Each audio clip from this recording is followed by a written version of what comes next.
Philippe Cohen, bonjour.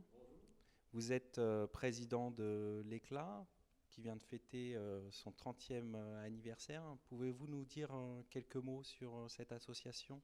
Alors 30 ans d'abord, c'est un très bel âge qu'il ne fallait pas manquer de célébrer. Donc c'est à ce titre que nous avons voulu, au Palais d'Egmont, qui est un des plus beaux endroits du Royaume de Belgique, faire en sorte que cet événement marque notre histoire à nous en tant que professionnels.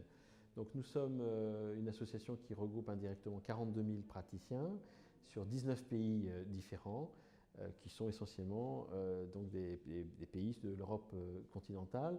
L'essentiel des membres de l'Éclat, qui est une fédération ombrelle, sont des barreaux, donc sont des CNB, si on prend l'échelle française, ou des AFJE. Et à chaque fois, vous avez une association ou un barreau qui va être l'association la plus, ou l'organisation la plus représentative de notre profession des juristes d'entreprise dans un pays d'Europe donné. Donc on s'est vu à 200 participants. Pourquoi 200? Parce que la salle contenait 200 places. 22 pays étaient donc présents. C'était un symposium impressionnant. Et on a voulu le faire en présence de la Commission européenne pour qu'elle vienne s'associer à nos débats, et avec comme souhait aussi que la prochaine fois que l'Éclat organise une manifestation, que l'on puisse aussi avoir présent les CEO, et que pour la manifestation d'après, ce soit un petit peu le contraire, que ce soit le CEO qui dise à son juriste: tiens, j'ai vu une super manifestation de l'Éclat, j'aimerais bien que tu m'accompagnes. Donc vous voyez, c'est un peu pour changer le rapport, et puis pour éviter aussi que les juristes, lorsqu'ils sortent, c'est pour voir d'autres juristes. L'idée, c'est de se confronter avec d'autres logiques, voire avec d'autres professions, et de pouvoir parler des problèmes qui sont les problèmes de l'entreprise. Alors, est-ce que ça marche justement? Est-ce qu'il y a des rencontres? Ben, notre rôle, c'est de travailler sur le fait que les juristes ont le droit et ont cette aptitude à s'affirmer plus, différemment et mieux. Nous avons été trop longtemps éduqués par notre éducation universitaire, ensuite par notre apprentissage professionnel, à être plutôt le conseil de l'ombre. Ce qui fait que lorsque vous demandez dans les services une présentation, un exposé, et que vous le faites faire par le directeur du marketing ou par le directeur juridique, en général, il y avait pendant très longtemps une espèce de fossé en termes de capacité à exprimer ce qu'on a à dire comme message. Et la communication était un peu délaissée au profit de la communication purement technique et juridique.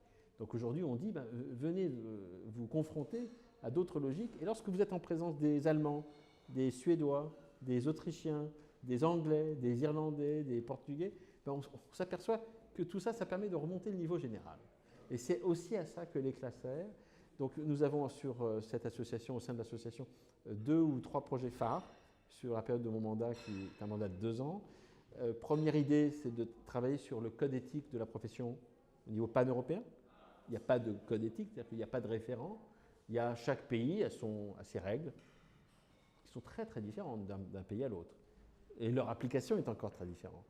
Mais ce qui manque, c'est ce référent en disant, si vous êtes un juriste en entreprise en Europe, que vous soyez membre du barreau, membre de la FGE ou membre en Belgique de l'Institut, peu importe, il y a un standard minimum de règles éthiques qui vous garantit une prestation et un esprit dans le conseil.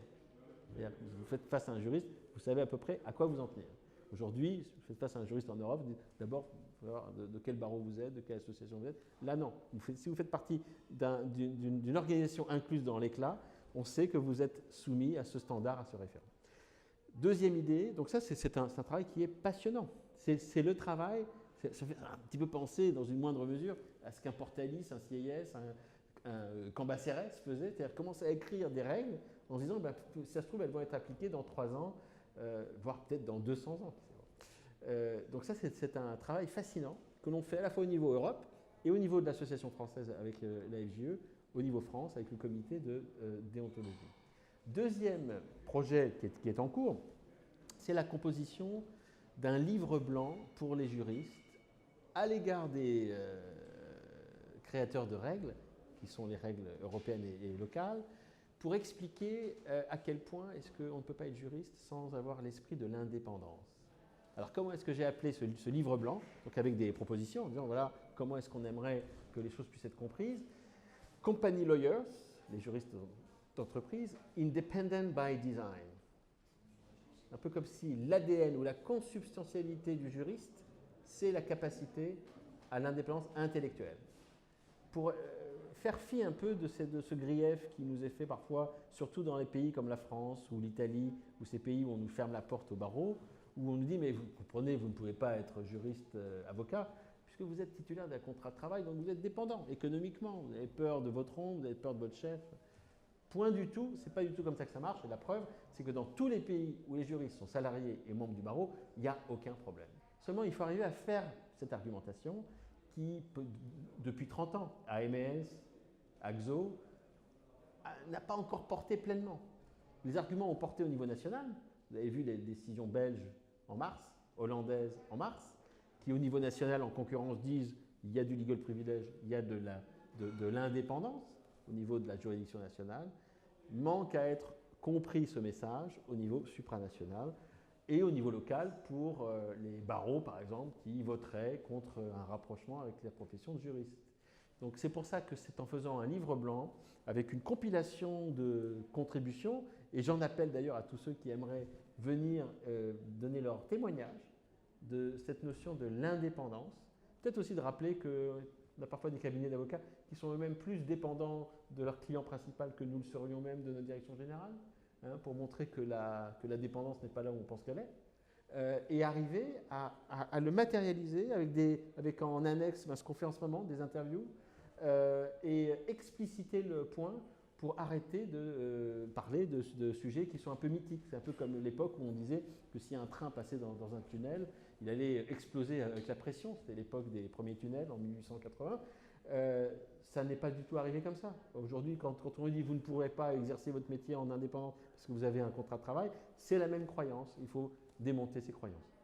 Enfin, pour conclure cette interview, un mot sur le Business and Legal Forum. Que pensez-vous de cet événement? Alors, c'est exactement la direction que nous aimerions suivre au niveau supra-français. Hein. Le Business and Legal Forum, même si son titre est anglophone, notre souhait au niveau de l'Éclat, c'est d'arriver à pouvoir étendre ce concept de la rencontre entre les départements opérationnels et les départements de conseil sur un même forum où ils puissent partager ensemble autrement que dans le guidon des dossiers et des urgences et des plaies qui sont sanguinolentes.